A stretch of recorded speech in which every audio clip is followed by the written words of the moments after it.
आज यहाँ पर स्टार्ट करेंगे।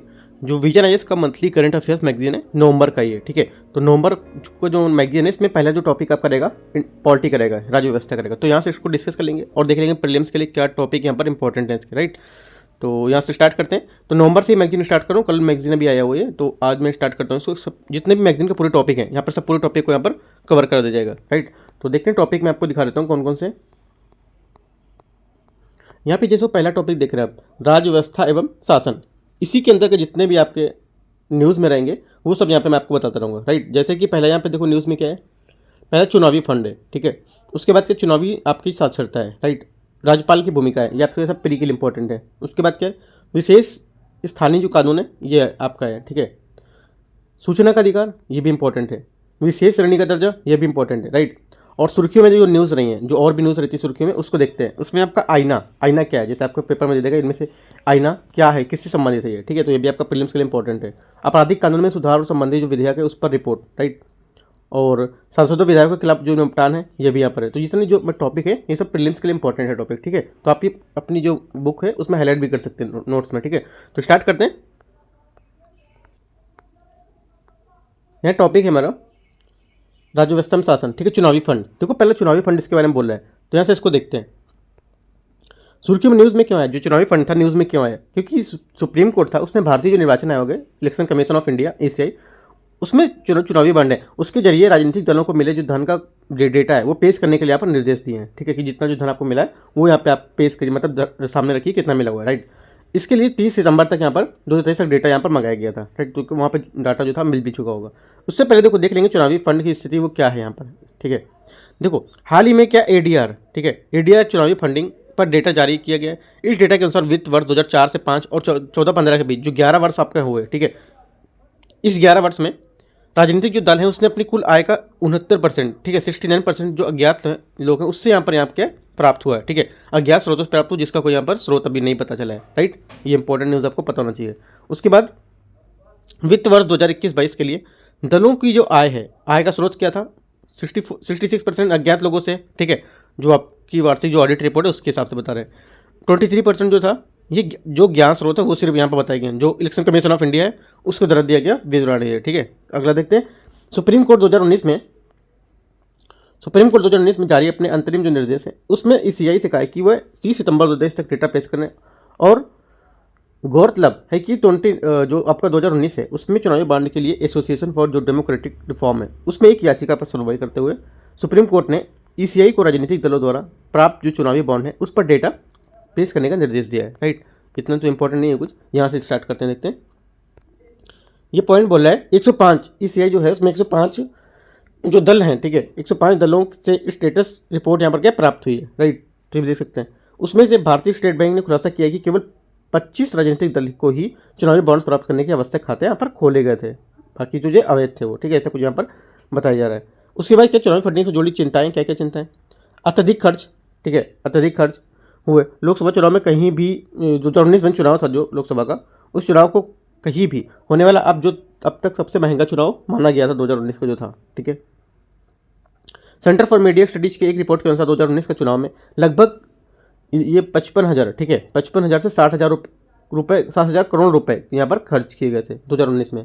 समान अवसर क्या होगा, चुनाव में धनबल के बढ़ते उपयोग को समान अवसर उपलब्ध यहाँ पर नहीं हो पाए, क्योंकि ये क्या एक सक्रिय रूप से छोटे राजनीतिक दलों को जो उम्मीदवार हैं उनके चुनाव में भाग लेने से रोकता है, राइट।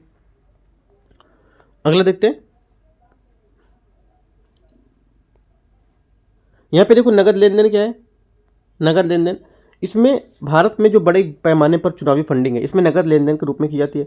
धन के स्रोतों से पता लगाना कठिन है कि परिणाम स्वरूप जो आपका भ्रष्टाचार है उसमें बढ़ावा मिलता है और जो पारदर्शिता है उसमें कमी आती है, राइट। वर्तमान के नियम के अनुसार राजनीतिक दल को 20,000 रुपये से कम कि जो सभी दान है चंदे हैं उजागर यहाँ पर नहीं करने पड़ते हैं, जो 20,000 से कम होते हैं वो, राइट। आपसे देखो स्टेटमेंट में क्वेश्चन देके पूछ सकता है कि वर्तमान जो हमारा नियम है बॉन्ड्स का उसमें राजनीतिक दलों को 50,000 रुपये से कम के सभी दान चंदे को उजागर नहीं करना पड़ता है। तो क्या गलत हो जाएगा, 50,000 नहीं 20,000 होगा, फिर 20,000 रुपये से कम का जो हो जाए उजागर आपको नहीं करना होता है, राइट। ये आप दे देगा, एक स्टेटमेंट आपको और दे देगा कि कारपोरेट राजनीतिक दल में जो गठजोड़ होता है वो राजनीतिक दलों को कारपोरेट जगत से प्राप्त होने वाले चंदे की काफ़ी वृद्धि मानी जाएगी उसमें, ठीक है, या फिर काफ़ी उसमें वृद्धि देखी गई है, तो यह भी आपका करेक्ट हो जाएगा, राइट।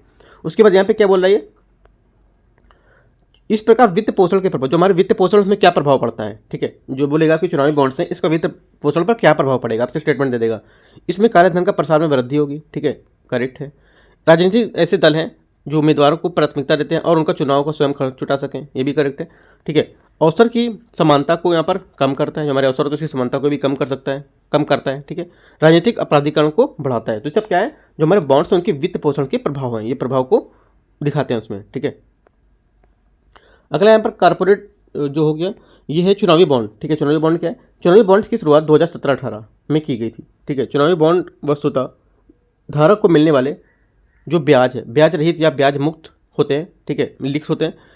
इन्हें भारत का कोई नागरिक या निगमित स्थापित जो कंपनी है वो क्या खरीद सकती है, राइट। कोई नागरिक जो है कंपनी इन बॉन्ड्स को डिजिटल फॉर्म या फिर क्या चेक के रूप में खरीद सकते हैं। सरल भाषा में चुनावी बॉन्ड्स के जरिए किसी राजनीतिक दल को दान या चंदा यहाँ पर क्या दान किया जाता है, ठीक है, चंदा होता है वो दिया जाता है। केवल भारतीय स्टेट बैंक को ही चुनावी बॉन्ड बेचने के लिए अधिकृत यहाँ पर किया गया। ये तो काफ़ी पहले से न्यूज़ में था। तो जो 29 का जो चुनाव हुआ था लोकसभा, उस टाइम पे भी न्यूज़ में आया था ये, ठीक है, तो अभी भी न्यूज़ में आया।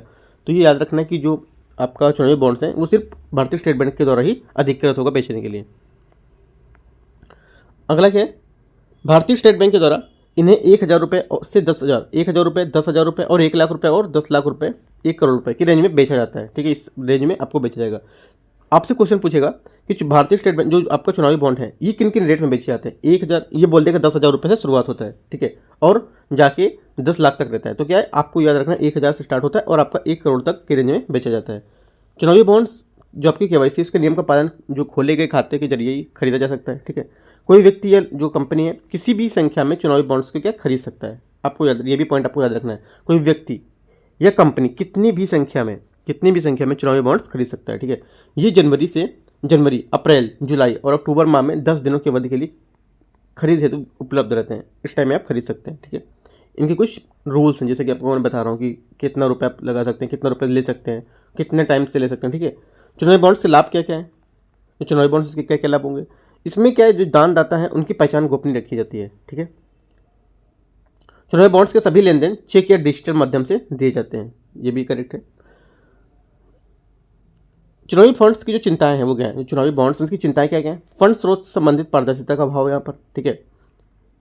इन बॉन्ड्स की प्रकृति ऐसी है कि अनुच्छेद 19(a) के तहत नागरिकों को मिले सूचना अधिकार जो RTI उसका उल्लंघन भी करते हैं ये, ठीक है। दानकर्ता का नाम छिपाने और स्वतंत्र निष्पक्ष चुनावों के सिद्धांत के साथ समझौता भी हो सकता है, राइट। एक पॉइंट इस पर और इंपॉर्टेंट है, सेल कंपनियां राजनीतिक दलों को फंड देने के लिए इस्तेमाल किया जाता है, क्योंकि इन पर जो 7.5% का वार्षिक जो लाभ सीमा है वो हटा दिया गया है, ठीक है। साथ ही क्या है, इस भारत में जो स्थिति है विदेशी कंपनियों की, उसकी सहायक कंपनियों को भी दान करने की यहाँ पर अनुमति दी गई है, राइट। तो देखो ऊपर से मैंने 2-3 पॉइंट ये बताया आपको और 1-2 पॉइंट ये, तो बस वही 4-5 पॉइंट आपके इंपॉर्टेंट रहेंगे, ठीक है। अगला देखते हैं।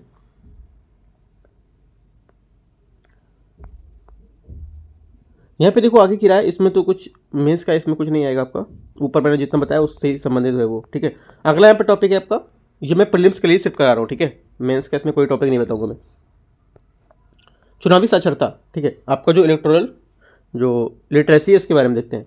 ये क्या न्यूज़ में क्यों थी, क्योंकि निर्वाचन आयोग ने चुनावी साक्षरता को देश भर में स्कूलों तक ले जाने के लिए शिक्षा मंत्रालय के साथ एक समझौता ज्ञापन यहाँ पर किया था, ठीक है। चुनावी साक्षरता के इससे जुड़े जो बिंदु इसकी विशेषता है, इसका उद्देश्य सभी स्कूलों कक्षा 6 से 12 के पाठ्यक्रम में मतदाता शिक्षा जो चुनावी साक्षरता है उसको शामिल करना, ठीक है, पाठ्यक्रम को शामिल करना। चुनावी साक्षरता होता क्या है, सरकार के बारे में जानकारी पता होना चाहिए, ठीक है। देश के जो सामने किए जा रहे प्रमुख आर्थिक जो जानकारी मुद्दे हैं वो सब पता होना चाहिए। लोकतंत्र का महत्व पता होना चाहिए क्या है, महिलाओं पर पुरुषों के समान अधिकार की जानकारी भी यहाँ पर पता होना चाहिए। इस वजह से क्या है, शिक्षा में चुनावी साक्षरता को जो है आपका पाठ्यक्रम उसमें जोड़ने के बताया जा रहा है, ठीक है। अगला यहाँ पे स्कूलों और कॉलेजों में चुनावी साक्षरता क्लब, ठीक है, स्कूलों जो कॉलेज में चुनावी साक्षरता क्लब स्थापित करने के लिए राज्य शिक्षा विभागों को भीतर यहाँ पर जिम्मेदारी की भावना को यहाँ पर बढ़ावा दिया जाएगा, ठीक है।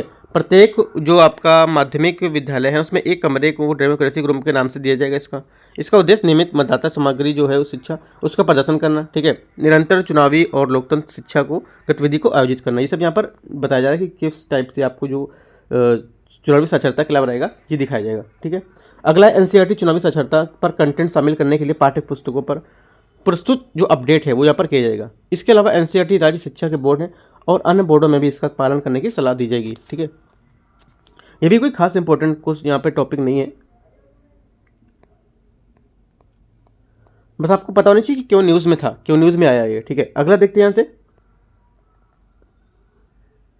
यहाँ से अगला ये काफ़ी इंपॉर्टेंट टॉपिक है, जो राज्यपाल की भूमिका है, काफ़ी इंपॉर्टेंट है। इसको देखते हैं। ये क्या है, हाल ही में केरल और तमिलनाडु पंजाब लंबित जो विधेयक है उसके लेकर अपने जो राज्यपाल के खिलाफ सुप्रीम कोर्ट ने यहाँ पर रोक किया है। तो क्या रोक किया, इसको देखते हैं। केरल सरकार ने विधानसभा द्वारा जो पारित 8 विधेयकों से संबंधित राज्यपाल की ओर से कोई कार्रवाई न करने के लेकर सुप्रीम कोर्ट में याचिका दायर की है। कुछ विधेयक राज्यपाल के पास 2 वर्षों के जो अन्य समय से यहाँ पर लंबित पड़े हुए हैं उसको, ठीक है। पंजाब में क्या है, वहाँ के राज्यपाल ने 3 ईंधन विधेयकों को रोक दिया है, ठीक है। तमिलनाडु सरकार ने अपनी याचिका में कहा है कि राज्यपाल को 12 विधेयक जो हैं उनकी मंजूरी नहीं मिली है और वे लंबित पड़े। साथ ही क्या इन मामलों में जांच सीबीआई के हस्तांतरित करने की मंजूरी भी मंजूरी में देरी की जा रही है, ठीक है। तो क्या है, राज्यपाल का पद, संवैधानिक प्रावधान, इसमें देखते हैं क्या है। ये तक तो अभी तक न्यूज़ में था, ये बातें बताई गई हैं। अब ये क्या है, अपने जो टॉपिक में आते हैं, राज्यपाल पद के संवैधानिक प्रावधान। यहाँ पे क्या होता है, ठीक है। विधेयकों के जो संबंध में विकल्प संविधान के अनुच्छेद 200, आर्टिकल 200, देखो जितने भी आर्टिकल यहाँ पर आते हैं वो तो आर्टिकल आपको याद करने हैं, याद करके ही रखने हैं, ठीक है, कि इंपॉर्टेंट रहते हैं आर्टिकल वो। अनुच्छेद 200 के तहत किसी विधेयक को कानून बनाने के लिए राज्यपाल की सहमति लेना आवश्यक होता है, ठीक है। इस संबंध में राज्यपाल को कुछ विकल्प भी दे गए, आपको यहाँ पर तालिका दिखाई गई है। जैसे कि यहाँ पर ये राज्यपाल को प्राप्त विकल्प कौन से, विधेयक की स्थिति, विधेयक को सहमति देना, ठीक है, विधेयक पर सहमति रोकना, जितनी जल्दी हो सकेगा विधेयक को पुनर्विचार हेतु विधायिका को लौटा देना, ठीक है। तो ये सब क्या है, विधेयक की स्थिति यहाँ पर और राज्यपाल के जो विकल्प है यहाँ पर बताते हैं इसको, राइट। अगला यहाँ पर है राष्ट्रपति के लिए विधेयक जो आरक्षित है वो करना। ऐसे मामले विधेयक आरक्षित करना अनिवार्य है जहां राज्य विधानमंडल द्वारा पारित विधेयक राज्य जो न्यायालय है उसकी स्थिति को खतरे में डाल सकता है। इसके अतिरिक्त क्या है, यदि विधेयक निम्नलिखित प्रकृति का हो तो राज्यपाल उसे भी आरक्षित कर सकता है, ठीक है। किसको, किस स्थिति में, नंबर 1 आपका नाम दिया हुआ है जो अधिकारित, ठीक है, जो अधिकारिता होता है उसमें अर्थात संविधान के जो प्रावधान है उसके विरुद्ध हो तो क्या है, ये आपका जो राज्यपाल रहेगा आरक्षित कर सकेगा। दूसरा, राजनीति जो निर्देशक तत्व है उसके विरोध करता हो, ठीक है, देश के व्यापक हित के खिलाफ हो, अत्यधिक राष्ट्रीय महत्व का हो, ठीक है, संपत्ति के जो अधिग्रहण है उसे संबंधित हो। तो क्या है, ये जो इसमें आपसे क्वेश्चन पूछ सकेगा, ऐसे क्वेश्चन बनाएगा कि जो राज्यपाल है, राज्यपाल में से कौन से जो विधेयक हैं या कौन सी जो इसमें से बातें हैं, ठीक है, वो राज्यपाल आरक्षित कर सकता है। इनमें से कौन सा स्टेटमेंट में से बताया गया है कि राज्यपाल इनमें से इनको सबको आरक्षित कर सकता है, तो आपको स्टेटमेंट दे देगा, ठीक है। तो आपको ये याद रखना है कौन से जो स्टेटमेंट है राज्यपाल आरक्षित कर सकता है, राइट। विवेकाधीन शक्तियाँ ये तो पता ही होगा, तो बेसिक पॉइंट है। जो विवेकाधीन शक्तियाँ होती हैं आपकी राज्यपाल की, उसमें 163 आर्टिकल है, ठीक है। आर्टिकल कितना है, 163 है। ये उल्लिखित है कि राज्यपाल मंत्रिपरिषद की ओर सहायता, ठीक है, मंत्रिपरिषद की सहायता और सलाहकार से करने के लिए बाध्य होता है। हालांकि कुछ मामले राज्यपाल अपने विवेक पर भी कार्य कर सकता है। यदि कोई प्रश्न उठाता है कि क्या राज्यपाल को अपने विवेक से कार्य करने की आवश्यकता है, तो इस संबंध में राज्यपाल का निर्णय अंतिम होता है। ये आपको याद रखना इंपॉर्टेंट पॉइंट है। अगला देखते हैं। हालांकि नबाम रेबिया एक जो विवाद था, इसको ये न्यूज़ में था, नवाब रेबिया वाद 2016 में सुप्रीम कोर्ट ने यह निर्णय दिया था कि यदि राज्यपाल अपने क्षेत्राधिकार या शक्ति से परे, ठीक है, शक्ति से परे अपने विवेक का प्रयोग करता है तो इसकी न्यायिक समीक्षा की जा सकती है। इंपॉर्टेंट है, कौन सा बात था, नबाम रेबिया वाद 2016 का, ठीक है। राज्यपाल की भूमिका के संबंध में जो आपका यहाँ पर कोर्ट, सुप्रीम कोर्ट, उसमें क्या निर्णय दिया था, SR बोम्मई वाद, ये भी केस आपको याद रखना है, ठीक है, इंपॉर्टेंट है। और आपका शमशेर सिंह वाद, जितने भी केस आ रहे हैं ये केस आपको ये पूछ लेगा। ये केस जो अभी हाल ही में था, नवाब रेबिया केस, ये हाल ही में सुप्रीम कोर्ट जो निर्णय दिया था, तो ये किससे संबंध रखता है, ठीक है, ये किसके संबंध को बताता है, ठीक है। SR बोम्मई केस है, सुप्रीम कोर्ट ने निर्णय दिया था कि राज्यपाल को अपनी विवेकाधीन शक्ति के लिए जो उपयोग दुर्लभ और असाधारण परिस्थिति में ही करना चाहिए। साथ ही राज्यपाल की जो व्यक्तिगत संतुष्टि है उसमें न्यायिक समीक्षा के अधीन होनी चाहिए, राइट। अगला है हाल ही जो भी निर्णय लिया उसमें क्या है, पंजाब राज्यवाद, उसमें क्या है, जो अभी 2023 का, यदि राज्यपाल किसी विधेयक पर सहमति रोकने पर निर्णय लेता है तो राज्यपाल उस विधेयक को पुनर्विचार के लिए विधायिका को वापस भेजना पड़ेगा, ठीक है। ऐसे विधेयक को राज्यपाल के पास अनिश्चित जो काल तक यहाँ पर नहीं रखा जाता, जो अभी 2023 में किया गया ऐसा, ठीक है, वो इस वजह से यहाँ पर दिखाया जा रहा है। अगला है उपकुलपतिवाद 2023। ये क्या है, सुप्रीम कोर्ट ने निर्णय दिया कि राज्यपाल जो विश्वविद्यालय उसके कुलपति के रूप में अपनी संवैधानिक क्षमता, ठीक है, संवैधानिक क्षमता में कार्य करते समय मंत्रिमंडल जो परिषद है उसकी सलाह मानने के लिए पर बाध्य नहीं होगा, ठीक है। ये 2023 का जो केस है ये बताया गया। आपसे सीधे से क्वेश्चन बोलेगा, जहाँ पर अभी 2023 का वाद था, उप कुलपति वाद 2023, ये किससे संबंधित है, ये क्या बताता है, यह केस आपको क्या बताता है। ठीक है, आपको ये बात दे देगा 2-3 बात, तो इनमें से कौन सी होगी आपको बताने होंगे। ठीक है, तमिलनाडु जो राज्यपाल जो केस है 2023 वाला, इसमें क्या बताया गया, इसमें सुप्रीम कोर्ट ने कहा कि यदि राज्यपाल राज्य का जो विधानमंडल द्वारा पारित किसी विधेयक को पुनर्विचार के लिए भेजता है, तब राज्य विधानमंडल में उस विधेयक को पुनः पारित करके राज्यपाल के पास भेजता है, तब राज्यपाल उस विधेयक को राष्ट्रपति के लिए आरक्षित नहीं रख सकता है। ठीक है, ये तो इंपॉर्टेंट नहीं है, पहला वाला इंपॉर्टेंट रहेगा ये। अगला क्या है, राज्यपाल की भूमिका से संबंधित मुद्दे, लंबित निर्णय, ये सब देखो आपके जो फैक्चुअल पॉइंट वो सब दिए हुए हैं। ठीक है, कुछ एक्स्ट्रा पॉइंट यहाँ पर नहीं है। यहाँ पर देखो जैसे कि सरकारी आयोग दे रहा है, ये इंपॉर्टेंट है काफ़ी। ठीक है, केवल असंवैधानिकता या संविधान के प्रावधानों के खिलाफ होने जैसे जो मामले हैं तहत राज्यपाल अपनी विवेकाधीन शक्ति के अंतर्गत विधेयकों को राष्ट्रपति के विचार के लिए आरक्षित रखना चाहिए, जो सरकारी आयोग है उसके द्वारा बताया गया है। ठीक है,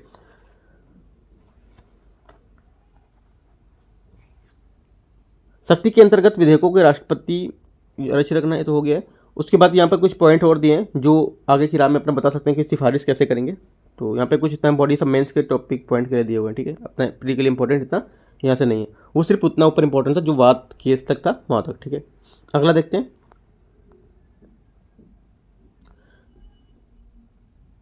यहाँ पे एक देखो आयोग दिया है, वेंकट चलैया आयोग। ठीक है, वेंकट चलैया आयोग राज्यपाल को राज्य के दैनिक प्रशासन में मंत्रिपरिषद की सलाह से कार्य करना चाहिए। अगला है यहाँ पर टॉपिक 1.3 विशेष और स्थानीय कानून। ठीक है, इसको देखते हैं ये क्या है। हाल ही में आपराधिक कानून में पेश किए गए विधेयक विशेष स्थानीय कानून वर्तमान में चल रही प्रक्रिया को से दूर बनाए रखा गया इसमें। ठीक है, तो न्यूज़ में है, इसको देखते हैं।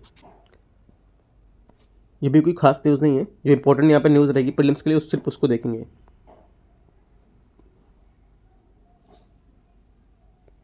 यहाँ पे बोला है स्थानीय कानून। ठीक है, जो लोकल लॉ होता है, ये क्या है, वह कानून होता है जो भारत के किसी विषय पर भूभाग पर लागू होता है। ठीक है, उदाहरण के लिए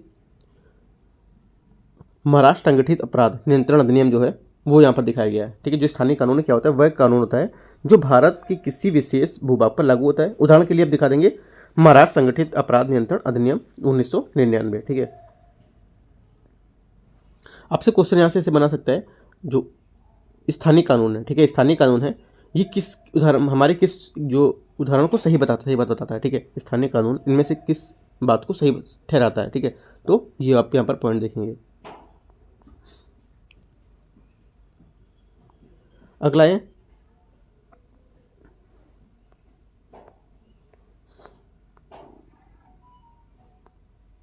और यहाँ पे कुछ इतना इंपॉर्टेंट नहीं है उसमें, बस वो थोड़ा सा पॉइंट इंपॉर्टेंट था, वो आप देख सकते थे।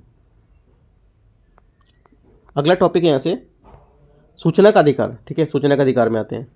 देखो जो प्रीलिम्स के लिए इंपॉर्टेंट है सिर्फ मैं उतना डिस्कस कर रहा हूँ, बाकी जो और भी है मेंस का मैं कुछ नहीं बता रहा हूँ। ठीक है, सिर्फ प्रीलिम्स पॉइंट ऑफ व्यू से क्या क्या पॉइंट आपके पेपर में आ सकते हैं मैं उतने ही बता रहा हूँ। हाल ही में सुप्रीम कोर्ट ने केंद्र और राज्य सरकारों को क्रमशः केंद्रीय सूचना आयोग तथा राज्य सूचना आयोग में रिक्तियों को भरने के लिए निर्देश दिए हैं। ठीक है, तो इसको देखते हैं।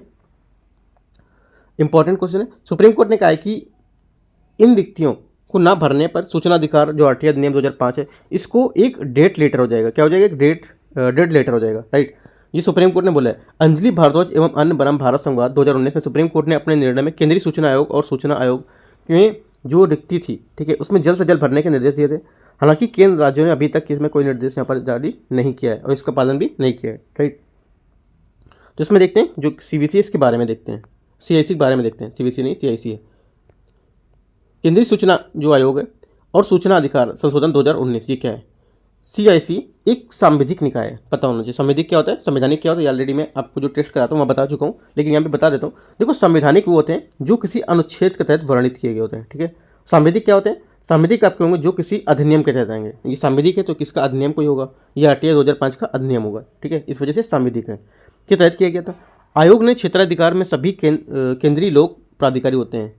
आरटीआई संशोधन 2019 के अनुसार केंद्र सरकार नियम बनाकर केंद्र व राज्य दोनों स्तरों में क्या है, मुख्य सूचना आयुक्त और जो अन्य सूचना आयुक्त हैं उसकी कार्यकाल की अवधि में वेतन निर्धारित कर सकते हैं। ठीक है,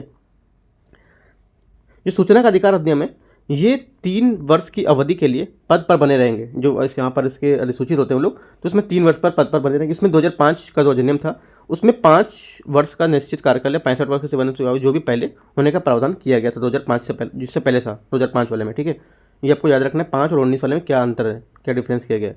अगला है, ये संशोधन सुनिश्चित करने के लिए किया गया था कि जो आपका इसका पद होता है, ठीक है, पद होता है, ये प्रशासन के वरिष्ठ अधिकारी हैं उसके प्रति अपनी शक्तियों का उपयोग कर सके। राइट, यहाँ से 2-3 बात इंपॉर्टेंट है, जैसे कि आपको मैंने उधर बताया है। ठीक है, क्या होता है ये पता होना चाहिए, और जो आपका पहला क्या था और अभी का रूल क्या है 2005 से। ठीक है, 5 का फिर अभी बात चल रहा है 19 वाला, तो वो पता होना चाहिए। देखो जो चेंजमेंट हुए सिर्फ आपको उतना याद रखना होगा करंट अफेयर्स में। देखो आरटीआई के बारे में पूछ रहा है। आरटीआई के बारे में क्या है, आरटीआई का महत्व कोई जो भी भारतीय जो नागरिक है उसके राज्य या केंद्र सरकार के जो कार्यालय है उसमें विभाग में कोई सूचना जिसे सार्वजनिक जानकारी यहाँ पर माना जाता है उसे प्राप्त करने का अनुरोध करता है, मुझे आरटीआई कहते हैं। ठीक है, आरटीआई के बारे में बताता है वो। राइट, वाक एवं अभिव्यक्ति की स्वतंत्रता का तात्पर्य क्या है आरटीआई से, ऐसा इसलिए क्योंकि सूचना से बिना नागरिक अपनी जो वाक अभिव्यक्ति स्वतंत्रता है वो पूरी तरह से उपयोग नहीं कर सकता है। ठीक है, आरटीआई अधिनियम 2005 ने सूचना स्वतंत्रता अधिनियम 2002 का स्थान ले लिया है। इंपॉर्टेंट बात है, ये भी याद रखना है। जो आरटीआई अधिनियम 2005 था उसने सूचना अधिकार जो अधिनियम था 2002 का उसका स्थान लिया था। कार्मिक और प्रशिक्षण विभाग, ठीक है, अधिनियम को लागू करने और उत्तरदायी नोडल एजेंसी होती है। ये कार्मिक लोक शिकायत और पेंशन जो मंत्रालय उसके अधीन यहाँ पर काम करता है। जो आरटीआई अधिनियम के महत्व है इसको देख लेते हैं। यहाँ पर क्या है, आरटीआई अधिनियम के महत्वपूर्ण जो महत्व है, पहला क्या है, नागरिक में क्या, नागरिकों को क्या है, लोक प्राधिकारी से जो आपका जानकारी है उससे प्राप्त करने के लिए अधिकार देकर उन्हें सशक्त बनाता है। ठीक है, क्या नागरिकों को। ठीक है, ये सरकार के कामकाज पारदर्शिता और जवाबदेही में बढ़ावा देगा। जो आरटीआई का महत्व है, भ्रष्टाचार को कम करने के लिए लोकतंत्र को वास्तविक अर्थों में लोगों के लिए उपयोगी बनाने में मदद करेगा। ठीक है, बेहतर संचार के जरिए सरकार व लोगों के बीच संबंध को मजबूत करेगा। ठीक है, अगला क्या है, सरकारी रिकॉर्ड में, सरकारी रिकॉर्ड डेटाबेस और प्रबंधन को सुधार करने के लिए सहायता करेगा। सरकार की जो कार्य प्रणाली उसके संबंध में नागरिकों में जागरूकता बढ़ाने के संसदीय लोकतंत्र को मजबूत करने में मदद करेगा। तो ये सब क्या है जो आपका आरटीआई है उसके महत्वपूर्ण यहाँ पर बातें दी हुई हैं। ठीक है, और इसमें कुछ इतना इंपॉर्टेंट नहीं है। इसके देख लेते हैं जो ब्लू से दिया हुआ है, आरटीआई अधिनियम 2005, इसके तहत सूचना प्रदान करने से छूट। हाल ही में केंद्र सरकार ने जो डीओपीटी माध्यम है उसके माध्यम से आरटीआई 2005 की धारा 24(2) के तहत एक सूचना जो अधिसूचना जारी की है। इस अधिसूचना के तहत भारतीय कंप्यूटर आपातकालीन प्रतिक्रिया दल, ठीक है, सीईआरटी को आरटीआई अधिनियम के बारे दायरे से क्या छूट प्रदान की है। इसके द्वारा सीईआरटी को इन आरटीआई अधिनियम की दूसरी अनुसूची में शामिल किया गया है। राइट, आरटीआई अधिनियम की धारा 24 ये प्रावधान करता है कि आरटीआई कानून दूसरी अनुसूची में शामिल किए गए जो आपकी सूचना है उसको सुरक्षा संगठनों पर लागू नहीं होगा। राइट, हालांकि भ्रष्टाचार, मानवाधिकार उल्लंघन और आरोप में संबंधित सूचना को इस उपधारा के तहत छूट दी जाएगी। कुछ इतना इंपॉर्टेंट यहाँ पर नहीं है ये। ठीक है, जो मैंने ऊपर बताया था वो पॉइंट आपको सिर्फ याद रखना है। ये जो आरटीआई अधिनियम में क्या है, किसको चेंज किया है, किसको चेंज करके आ चुका है, अब कौन सा चल रहा है, इसकी कार्यकाल क्या है, कौन कौन इसने कार्यकाल में कितना टाइम तक रह सकता है। ठीक है, तो ये बातें आपको पता होना चाहिए। अगला क्या है, आरटीआई अधिनियम, जो आरटीआई अधिनियम है इसके बाद 2005 के तहत छूटों का प्रदान में क्या क्या शामिल है। धारा 8(1) सभी छूट की सूची यहाँ पर दी हुई है। देखो इसमें बोल देगा जो आरटीआई अधिनियम 2005 है उसकी कौन कौन सी धाराएं में छूट प्रदान की गई है। तो आपकी इतना पूरा नहीं पूछेगा कि 8 में, आपसे धाराएं पूछे। धारा 8 का 1 में, ठीक है, छूट है। उसके बाद जो और भी रहेंगी वो भी आपको बताना रहता है। ऐसे क्योंकि आप यहाँ से कितने पॉइंट याद करोगे, पॉलिटी में ये याद करो, उसके बाद फैक्चुअल पॉइंट याद करोगे, तो आपको ये सब याद नहीं करना है। राइट, 8(1) और 8(2), ठीक है, इसमें कहा गया है कि यदि सूचना जो प्रकटीकरण है इसके कारण लोक हित में जो होने वाला व्यय है, ठीक है, लाभ है, उससे संरक्षित हित के नुकसान से अधिक है तो आरटीआई अधिनियम धारा 8(1) और ऑफिशियल सीक्रेट एक्ट 1923 के तहत छूट प्रदान के खुलासा यहाँ पर किया जा सकता है। ठीक है, ये भी कुछ खास इंपॉर्टेंट नहीं है। अगला है आरटीआई के कार्यान्वयन से जुड़ी चिंताएं। ये कुछ नहीं, ये सब मेंस के टॉपिक है। मैं आपसे कुछ आपका कुछ देख लेता हूँ, कहीं पॉइंट अगर मिल जाता है इंपॉर्टेंट प्रीलिम्स के लिए तो मैं बताता चलता हूँ। ठीक है, क्योंकि मेंस देखना भी इससे पड़ता है, क्योंकि मेंस से भी टॉपिक प्रीलिम्स के लिए क्वेश्चन निकाल सकता है। राइट, यहाँ पे देखो बोला है अवसंरचना और कर्मचारियों में कमी। अभी कॉमनवेल्थ ह्यूमन राइट्स स्टडी के अनुसार 2012 से जो 12-13 और 18-19 के बीच जो आरटीआई याचिका है उसमें संख्या में वृद्धि हुई। ये पूछ सकता है, पॉइंट इंपॉर्टेंट है। ये बोल देगा कि जो आपका कॉमनवेल्थ ह्यूमन राइट्स स्टडी के अनुसार जो बताया गया था 2012-13 से 18-19 के बीच आरटीआई याचिका थी, उसमें संख्या में 50% से कमी आई है या फिर 50% से अधिक की वृद्धि हुई है, राइट। या कुछ आपको नंबर दे देगा कि 90% से अधिक वृद्धि हुई है। तो आपको जो डाटा है पॉइंट, ये आपको याद रखना है कितनी वृद्धि हुई है, ठीक है। अगला पॉइंट है, और कुछ यहाँ पे इंपॉर्टेंट नहीं है।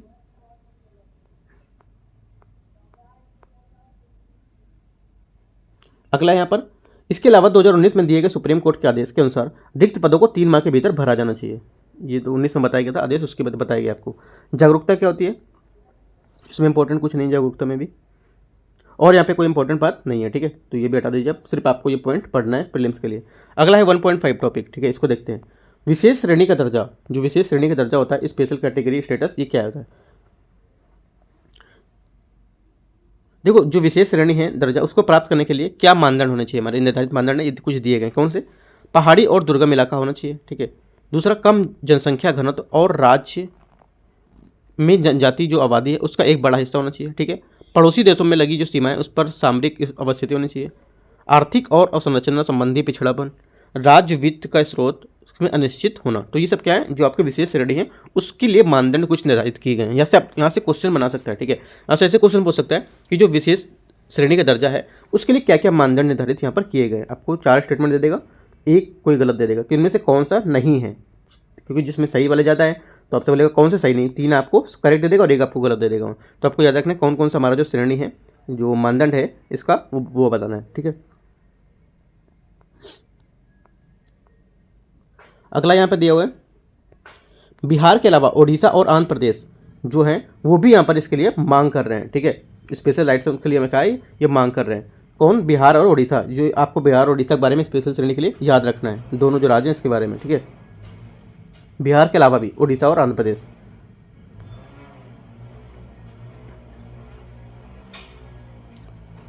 अगला है इसके बारे में, जो SCS के बारे में देखते हैं।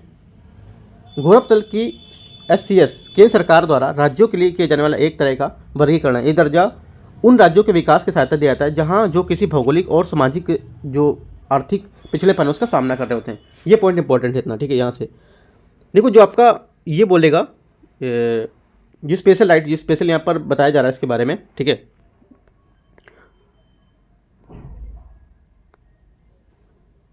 यहाँ पर बोलेगा आपसे कि ये जो आपका स्पेशल जो SCS है, ये बताया जा रहा है कि इनमें से भौगोलिक और सामाजिक आर्थिक पिछड़ेपन का सामना करते होते हैं। किस स्थिति पर बताया, आपसे बोलेगा कि SCS किस स्थिति पर पहचानेगा कि ये बात, मतलब कि जो स्थिति है वो यहाँ पर इसके लिए दी जानी चाहिए, जो स्पेशल राइट्स इनको दिए जाने चाहिए। किस स्थिति में बताएगा, ये भौगोलिक और सामाजिक जो आर्थिक पिछड़ापन है उसका सामना अगर कर रहे होते हैं तो यहाँ पर इसे दिया जाएगा, ठीक है। ये जो सुप्रीम कोर्ट है उसने यहाँ पर बताया था, राइट। SCS की शुरुआत 1969 में 5वें वित्त आयोग की सिफारिश पर की गई थी। इसका उद्देश्य विशेष विकास बोर्ड है उसको गठन करके स्थानीय लोगों में जो राज्य सरकारी नौकरियां उसके शैक्षिक संस्थानों में आरक्षण प्रदान करके कुछ पिछड़े वर्गों को लाभान्वित करना, ठीक है।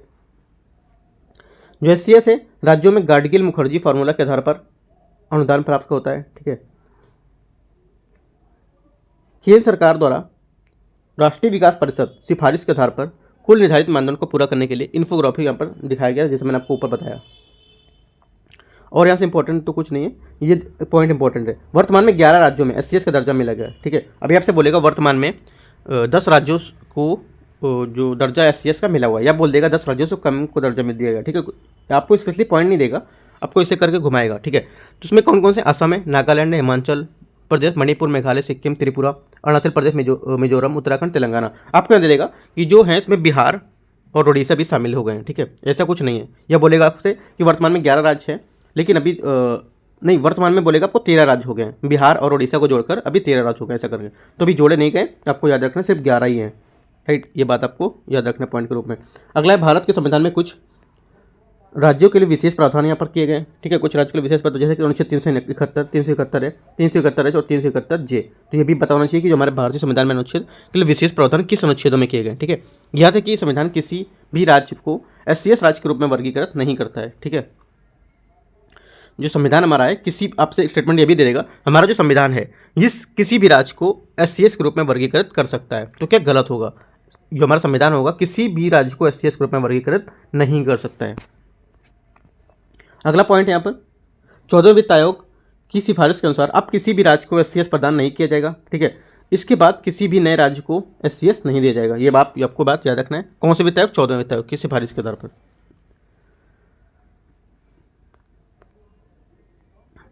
अगला यहाँ से वित्त पोषण दिया हुआ है यहाँ पे, इसको देख लेते हैं। वित्त पोषण में क्या है? SCS राज्यों के मामले हैं, उसमें केंद्र प्रायोजित योजनाएं जो हैं, ठीक है, उसके वित्त पोषण के लिए केंद्र सरकारों द्वारा क्रमशः 90 और 10 के अनुपात में यहाँ पर वित्त प्रदान किया जाएगा। समान श्रेणी के रूप में राज्यों के मामले में ये 60 और 40 और 80-20 होगा। ये आपको याद रखना है। केंद्र सरकार कितना देगा और राज्य सरकार कितना देगा, और समान श्रेणी के मामले में राज्य और केंद्र कितना देगा, तो ये भी आपको बात पता होना चाहिए। ठीक है, प्रोत्साहन क्या होगा इसका? SCS का राज्यों को नए उद्योग शामिल करने के लिए, आकर्षित करने के लिए उत्पाद शुल्क, सीमा शुल्क, आयकर, कारपोरेट टैक्स, ठीक है, इन पर भी महत्वपूर्ण रियासत यहाँ पर मिलती हैं। ये तो इंपॉर्टेंट नहीं है। SCS के अलावा SCS को राज्यों के ऋण स्वैपिंग और ऋण जो राहत योजना है उसका भी लाभ प्रदान यहाँ पर किया जाता है। SCS जुड़ी चिंताएं, यहाँ पर चिंताएं क्या है? यहाँ से कोई इतना इंपॉर्टेंट नहीं है चिंता वाले में, इसमें कुछ नहीं पूछेगा। ये पॉइंट इसमें थोड़ा सा इंपॉर्टेंट है। उदाहरण के लिए जम्मू कश्मीर में GSDP के प्रतिशत के रूप में बकाया गारंटी जो है 10%, हिमाचल में 10% है।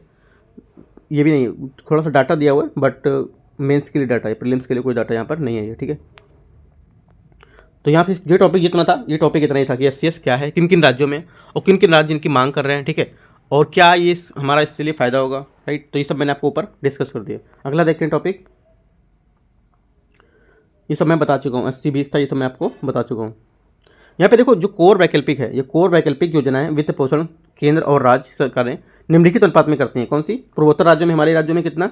90-10, और अगर अदर जो है उनमें 80-20। ठीक है, अन्य राज्यों के लिए 60-40 और 50-50 का, वैकल्पिक योजनाओं के लिए 50-50 है। ठीक है, 50-50%।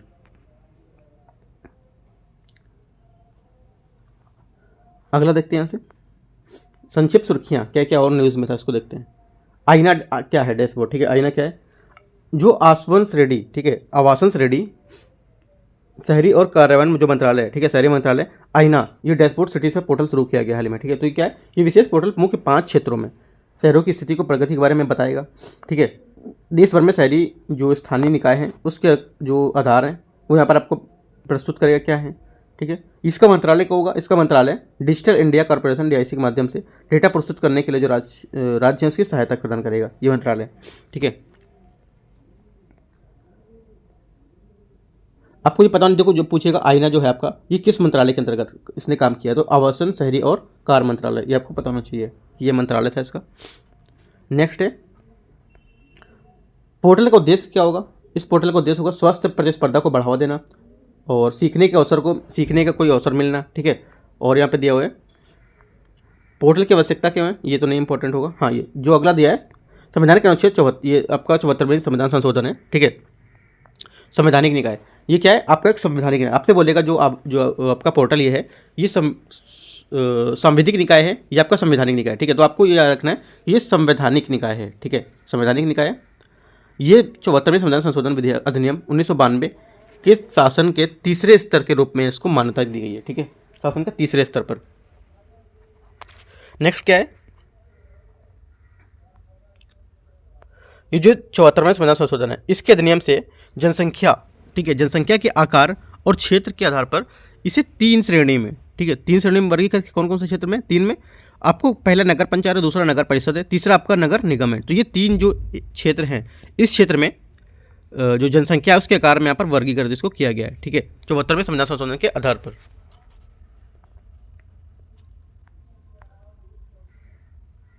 यहाँ पे देखो कार्य क्या है इनके कार्य क्या होंगे?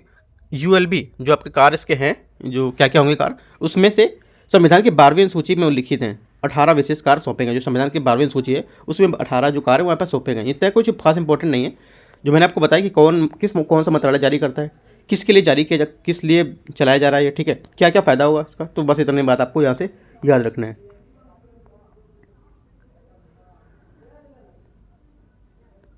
अगला यहाँ से आपराधिक कानून और में सुधार संबंधित विधेयक जो है, इसमें देखते हैं क्या है, जिसमें भारतीय दंड संहिता, इसमें देखो ये आपको जो आपराधिक जो डाटा है वो यहाँ पर बताया गया है। ठीक है, तो इसको यहाँ पर देख लेते हैं नीचे, इसका यहाँ पर ये इंपॉर्टेंट इतना नहीं है ये सब, ठीक है। तो मैं आपको जो इंपॉर्टेंट है वो सब बात आपको बताता चलता हूँ।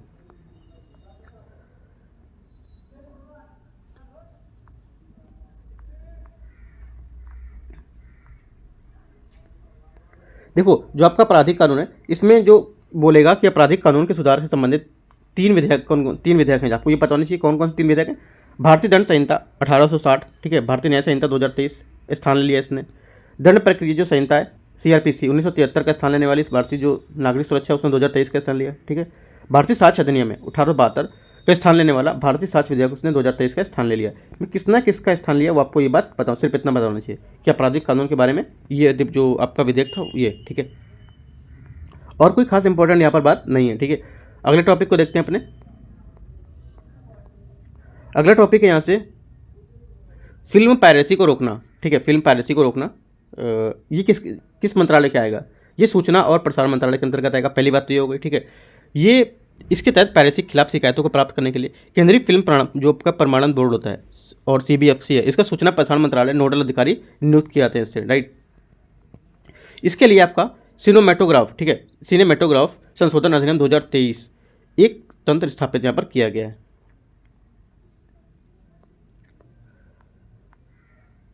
यहाँ पर क्या होता है, मूल कॉपीराइट धारक या उसके द्वारा अधिकृत कोई भी व्यक्ति कंटेंट पायरेसी के मामले में शिकायत दर्ज करा सकता है, ठीक है। और इसमें अधिकारी को निर्देश के बाद मध्यवर्ती में 48 घंटे की अवधि के भीतर ऐसे सभी कंटेंट जो इंटरनेट हैं उसके लिंक हटाने होंगे जहाँ पायरेट्स जो कंटेंट होस्ट किए जा रहे हैं। ये आपको याद रखना है 48 घंटे के अंदर। और किसके द्वारा जारी किया जा रहा है, कौन से अधिनियम को संशोधन किया गया, इसको बस 3 बातें आपको यहाँ से पता होनी चाहिए। जो पहला टॉपिक था वो मैंने आपको खत्म कर दिया, ठीक है। उसके बाद जो दूसरा टॉपिक आएगा आपका अंतर्राष्ट्रीय संबंध। तो अंतर्राष्ट्रीय संबंध में सिर्फ मैं वो टॉपिक को डिस्कस करूंगा सेकंड पार्ट में इसके वीडियो में। इंटरनेशनल संबंध में जो न्यूज़ में है, जो कुछ देश न्यूज़ में, पूरा टॉपिक यहाँ से डिस्कस नहीं करेंगे। जो सिर्फ जैसे कि यहाँ बोल रहा है कुछ देश बता रहा है, कुछ देश के बारे में कोई न्यूज़ है, कोई बाउंड्री के बारे में न्यूज़ है, ठीक है, कुछ विवाद है, तो सिर्फ मैं उन बातों को डिस्कस करूँगा जो फिल्म्स में आने के लिए इंपॉर्टेंट है, राइट। सिर्फ फिल्म्स की बातें ही इंपॉर्टेंट यहाँ पर की जाएंगी, ठीक है। तो सेकंड टॉपिक मैं डिस्कस करूँगा आपका जो नेक्स्ट पार्ट रहेगा इंटरनेशनल रिलेशन का, वहाँ पर, ठीक है। तो कोई डाउट रहता है आप नीचे कमेंट में पूछ सकते हैं। बाकी कुछ क्वेश्चन जो मैंने आपको बताया कैसे क्वेश्चन क्रिएट करते हैं तो वो सब आपको यहाँ से बातें पता हो गई, राइट। तो ठीक है, all the best, thank you.